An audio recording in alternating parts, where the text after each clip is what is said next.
Hello বন্ধুরা, এটা দেখো বথুর শাক। অনেক জায়গাতে বাস্তু শাকও বলে।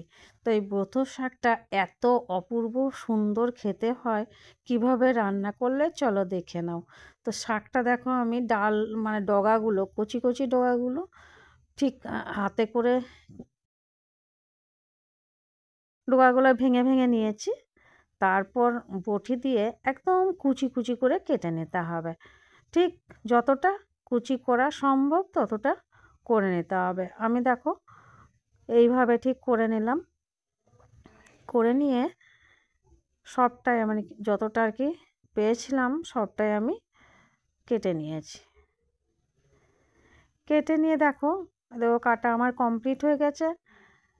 তো এখন এটাকে ধুয়ে নিতে হবে, তার জন্য একটা বড় পাত্রে নিয়ে নিলাম। তো দেখো জল আমি দিয়ে খুব সুন্দর করে দুবার তিনবার করে ধুয়ে নিলাম, জল পাল্টিয়ে পাল্টিয়ে। আর এদিকে কুচি করে রাখা বেগুনও কেটে নিয়েছি। আর এটা হচ্ছে আদা লঙ্কা বাটা, আদা লঙ্কা বাটা একটু দিতে হবে। আর তেলের উপর আমি এদিকে 5 ফোড়ন দিয়ে নিলাম। বন্ধুরা, 5 ফোড়ন দিতে হয় না, কালো জিরে দিতে হয়। তা আমি না ভুলবশত 5 ফোড়ন দিয়ে দিয়েছি। দিয়ে 5 ফোড়ন দিয়ে তার উপরে হিঙের একটা হিঙের কৌটোর যে ঢাকনাটা, সেই ঢাকনাটা আন্দাজ এক ঢাকনা হিং সম্বর দিয়ে আমি বেগুনগুলো তেলের উপর দিয়ে নাড়াচাড়া করে নিলাম। আর আন্দাজ মতো নুন আর হলুদ দিয়ে নিলাম। বেশ খানিকক্ষণ নাড়াচাড়ার পর না, বেগুনগুলো যখন আধ সেদ্ধ হয়ে এলো, তখন আমি কুচিয়ে রাখা বথুর শাকটা দিয়ে নিলাম ওর ওপরে। আস্তে আস্তে সব শাকটা দিয়ে নাড়াচাড়া করে নিলাম। ঠিক এইভাবে একটু নাড়াচাড়া করে জলটা যখন একটু শুকিয়ে শুকিয়ে এলো, এই সময় একটু ঢাকা দিয়ে নেব, সেদ্ধও হয়ে যাবে। ঢাকা দেওয়ার আগে এই আদা লঙ্কা বাটাটা আর একটু মিষ্টি মিষ্টি স্বাদ হবে বলে একটু চিনি দিতে যেন ভুলে যেও না।